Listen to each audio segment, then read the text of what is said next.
Hi, I'm Patrick from Frame.io, and today Sony announced their brand new FX9 camera. The FX9 has a very similar body to the FS7, but instead of a Super 35mm sensor, it has a full frame sensor. One of the cool things about having a full frame sensor is the fact that we're going to have larger photo sites on the sensor itself.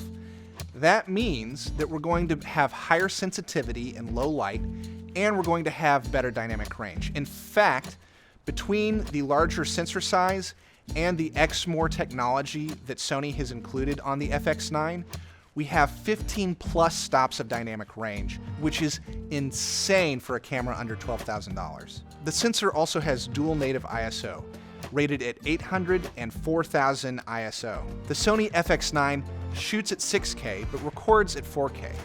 Now, you may feel cheated by only recording at 4K, but there are actually a number of major benefits in doing this downsampling from the 6K to the 4K. Number one, the noise floor actually is reduced.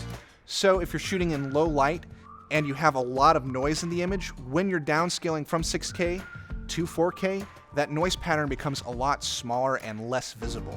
Additionally, edges start to look a little bit sharper and detail becomes a little bit clearer. Probably the biggest benefit is that when you're downscaling from 6K to 4K, you actually get a lot more in the way of color accuracy, especially when working with a CMOS Bayer pattern sensor. That's because out of 4 photo sites on a Bayer sensor, 2 are green, 1 is red, and 1 is blue. You have to take those 4 photo sites and do a lot of interpolation to figure out what the color value of each photo site actually is.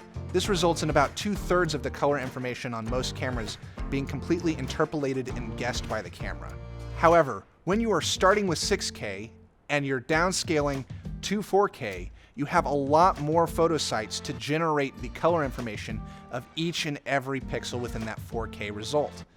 That means that you're significantly increasing the color accuracy of each and every pixel.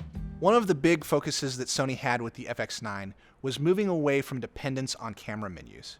We see this with the multifunction dial that gives us control over white balance and over the internal variable ND, and we have controls for all of our audio on the outside of the camera.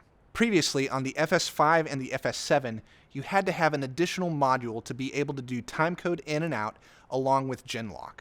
Now with the FX9, you have Genlock and timecode in and out built right into the back of the camera. Along with the FX9, Sony has announced their new color science called S-Cinetone. S-Cinetone is aimed specifically at people who need to get their edits out quickly with minimal color grading. So, if you're in a bind and you need to get things done as quickly as possible while still maintaining a cinematic look, S-Cinetone is the tool for you.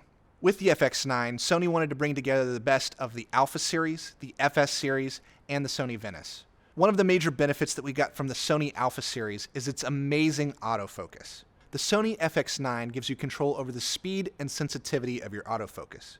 Now, while the autofocus comes from the Alpha series of cameras, a cinema camera isn't a cinema camera without proper cinema glass. Sony has introduced a brand new 16 to 35mm cinema lens. This new lens gives you the ability to use all of the autofocus features of the FX9, and because we're in a cinema housing, we have a great throw on that focus ring when we're in manual mode. Of course, the FX9 works with any number of Sony E-mount lenses and can be adapted to work with EF, PL, or Nikon F mount lenses. In addition to the FX9, Sony announced a new module called the XDCA FX9. This module gives you the ability to use V-mount batteries. It gives you an RJ45 port for live streaming and uploading over FTP, and it gives you the ability to output 16-bit linear RAW over SDI. One of the major benefits of shooting in RAW is the fact that we get all of that photo site information directly from the sensor. That means that later on, either Sony or somebody else could enhance the way that debayering is handled so that we could see better handling of detail, color information, and highlights. The only drawback is that RAW recording will not come in V1 of the firmware. We will have to wait until version 2, and you will need the XDCA FX9 module to be able to do that RAW recording. However, right out of the box, the FX9 will be able to record in Sony's XAVC codec. Now, you may be worried about losing some of that color information going from 16-bit linear to 10-bit log.